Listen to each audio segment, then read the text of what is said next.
AI artificial intelligence बहुत नई technology है और एक तरह से काफी तेज गति से उसका व्याप भी हो रहा है, उसका यूसेज भी बढ़ रहा है और भारत में भी उसका यूसेज काफी तेजी से बढ़ रहा है। तो आगे जाकर के जिंदगी के हर क्षेत्र में, हर चीज में एआई का उपयोग होगा। स्वाभाविक है कि फाइनेंशियल मार्केट्स जहां पैसे बनते भी है और उसका इस्तेमाल भी होता है, तो फाइनेंशियल सेक्टर में सबसे ज्यादा नई टेक्नोलॉजीज का इस्तेमाल होता है। तो एआई का इस्तेमाल आज भारत में सबसे ज्यादा फाइनेंशियल कंपनीज ज्यादा कर रही है। हर तकनीक का अपना एडवांटेज होता है, डिसएडवांटेज भी होता है और हमें उसमें से अच्छी चीज ग्रहण करनी है और जो बुरी चीज जो है उसको कैसे न हो उसके ऊपर भी कंट्रोल करना है, नियंत्रण रखना है और उसमें सरकार का भी एक रोल रहेगा।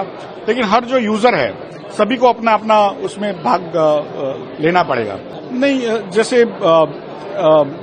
इंफॉर्मेशन टेक्नोलॉजी आने से कई जो नौकरियां थी उसको निकलना पड़ा, लेकिन उसके 100 गुना नौकरियां दूसरी जगहों पे बनी। वैसे ही मुझे लग रहा है कि एआई के आने से कई जो ट्रेडिशनल नौकरियां है या ट्रेडिशनल काम है उसमें हो सकता है आपको थोड़ा कम नजर आए कि वहां पे अपॉर्चुनिटी कम है, लेकिन उसकी वजह से नई लाखों करोड़ों जो नौकरियां या अपॉर्चुनिटी बनेगी जो आज हमने सोचा भी नहीं है। तो मेरा ऐसा मानना कि अगले 30 सालों में 80% जॉब ऐसी बनेगी जिसको आज हम सोच भी नहीं सकते, क्योंकि नई नई चीजें आती है, नया आविष्कार होता है तो उसके ऊपर। और आजकल जो तेज गति से जो टेक्नोलॉजीज का व्याप होता है उसकी वजह से नई नौकरियां भी बहुत जल्दी से क्रिएट होती है। तो हमें एज ए सोसाइटी कैसे यंगस्टर्स को तैयार करना है कि नई नई टेक्नोलॉजी को ग्रहण करे, सीखे, उसको अपनी जगह पे इस्तेमाल करे और फिर जब दूसरी नई टेक्नोलॉजी आती है तो अपना जो चीज सीखा हुआ है उसको अनलर्न करके नई चीजें सीखे, जिससे करके हम दुनिया में सबसे बेहतर यूजर बने, नई चीजों का एक तरह से इन्वेंशन भी करे लेकिन इस्तेमाल भी करे। पुतिन साहब जो है वो एक तरह से रशिया और भारत का एक पुराना नाता रहा है।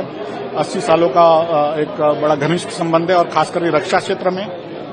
लेकिन इस बार जब वो आए तो रक्षा क्षेत्र की तो बात हुई, लेकिन फाइनेंशियल सेक्टर की बात हुई। उन्होंने जो वहां की सबसे बड़ी बैंक है रशिया की स्बर बैंक, उसने निफ्टी 50 इंडेक्स पर एक फंड भी लॉन्च किया है जो पैसे यहां पर भारत के टॉप 50 कंपनीज में निवेश करेगी। तो ऐसे कई जो है समझौते हुए हैं, कई चीजें लॉन्च की गई है और एग्रीकल्चर के क्षेत्र में भी कई चीजों का बात हुआ है। तो मुझे लग रहा है आगे जाकर के दोनों देशों के बीच में जो व्यापार है और घनिष्ठ होगा।